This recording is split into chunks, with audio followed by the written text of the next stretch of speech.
Ouch! My tooth has been hurting whenever I eat something sweet. Really? You should get it checked. It could be a cavity.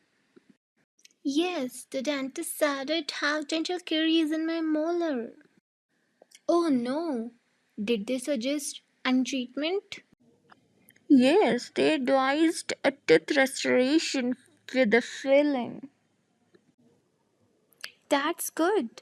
A filling removes the decay and restores the tooth shape and function. I was nervous at first, but the procedure was quick and painless. Exactly. Thinking cavities early prevents big problems like root canals or extraction.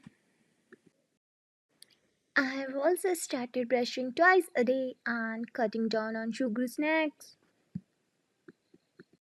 Great idea! Good oral hygiene and regular dental checkups keep our smiles healthy. Absolutely.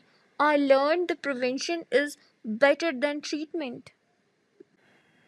Couldn't agree more. Healthy teeth, healthy life.